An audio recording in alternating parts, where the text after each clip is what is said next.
Saudara, pemerintah baru saja meluncurkan angkutan kota atau angkot modern pada bulan Juli lalu untuk meningkatkan layanan transportasi umum serta mengurangi tingkat kemacetan di kota Palembang karena dari data BPS Sumsel, jumlah kendaraan pribadi meningkat setiap tahunnya di kota Palembang menjadi 141.189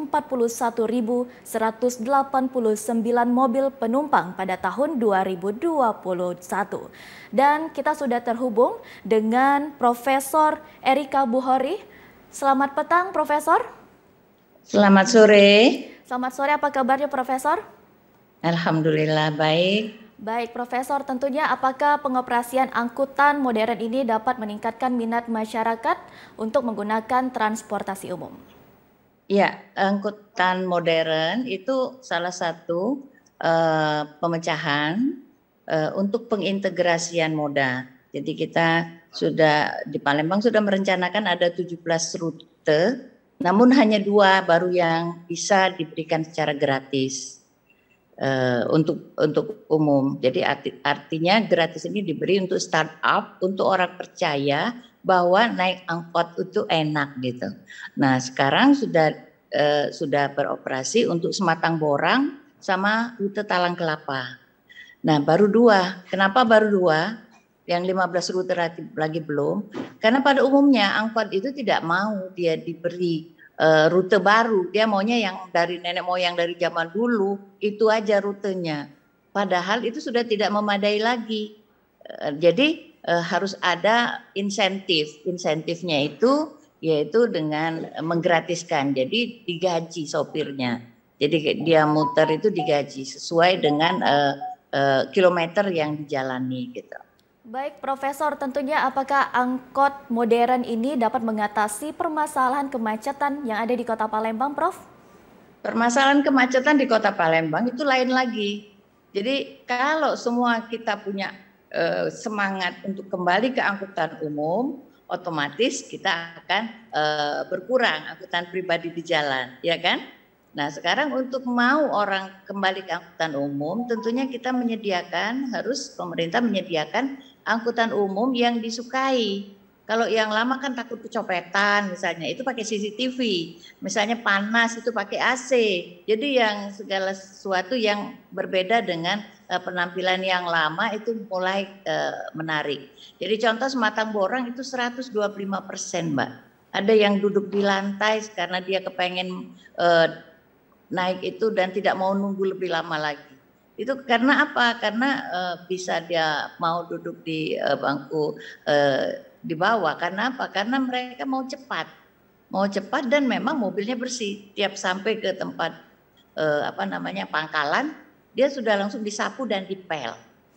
Baik. Jadi wangi lagi.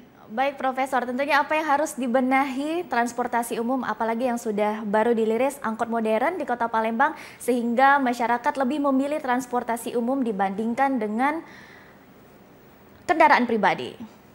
Yang harus dibenahi adalah dana. Dananya harus ada untuk yang 15 rute lagi, bagaimana memberi insentif kepada yang 15 rute lagi. Jadi untuk mencari dana ini sekarang sudah di-stop dari Menteri Keuangan. Jadi untuk habis kontrak ini orang sudah harus kembali lagi mandiri. Jadi kita mencari berbagai macam usaha misalnya dengan iklan ya, dengan sumbangan ya, yang artinya orang membayarnya lebih murah gitu. Nah, yang perlu dibenahi lagi adalah bagaimana cara memanage angkutan umum yang modern. Jadi dia punya jadwal berangkat, dia punya headway, berangkatnya tepat waktu ya. Jadi yang hal-hal seperti ini harus terintegrasi, yang penting sekali. Terintegrasi dengan bus dan dengan LRT. Baik, terima kasih tentunya untuk Profesor Erika Buhori sudah bergabung bersama kami dalam Sumatera Selatan hari ini. Jaga kesehatan selalu, tentunya terima kasih Profesor. Ya, makasih. Saudara, kita ikuti informasi selanjutnya. Perbaikan jalan dan jembatan batas Ogan Ilir, Prabu Muli, dan Muara Enim baru mencapai 41% lebih. Dari data Balai Besar Pelaksanaan Jalan Nasional Wilayah Sumatera Selatan, saat ini proses pengerjaan jalan dan jembatan perbatasan Ogan Ilir hingga Muara Enim baru mencapai 41% lebih. Perubahan dari aspal konvensional ke aspal karet menjadi kendala pengerjaan karena membutuhkan waktu dalam melakukan job mix. Sementara untuk pengerjaan jalan lingkar timur Kota Prabu Muli saat ini memasuki tahap pengecoran dan pengerasan beton. Perbaikan jalan lingkar menjadi prioritas karena akses utama angkutan logistik di Sumatera Selatan. Untuk lingkar 1 dari Tugu Tani ke Air Mancur saat ini baru 500 meter yang dilakukan pengecoran.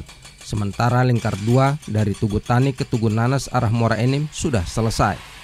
Total panjang jalan lingkar yang diperbaiki tahun ini mencapai 3,3 km dari total keseluruhan 22 km. Itu progresnya sekarang di 41,5 dari rencana 41,3, jadi cuma sedikit aja selisihnya, hampir minus. Dilaksanakan cor betonnya udah, lantai kerja udah, cor beton udah, yang belum tinggal di lingkar 1. Lingkar 2 itu yang dari Tugu Tani ke Tugu Nanas tuh lingkar 2. Lingkar 1 Tugu Tani ke arah Air Mancur itu kan muter dia kan. Nah, yang di situ tinggal lingkar 1, kalau lingkar 2 lantai kerja udah semua, tinggal betonnya sekarang baru dapat 500 meter. Nah, dari seluruhnya itu 3,3 kilo. Surya Perdana PPK BBPJN 5 Sumatera Selatan menambahkan pengerjaan jalan lingkar merupakan satu paket dengan preservasi jalan dan jembatan batas Ogan Ilir Prabu Muli Muara Enim. Pihaknya optimis pengerjaan jalan lingkar timur Prabu Muli akan rampung pada akhir November 2022 mendatang. Oldi Efriansah, TVRI Sumatera Selatan melaporkan.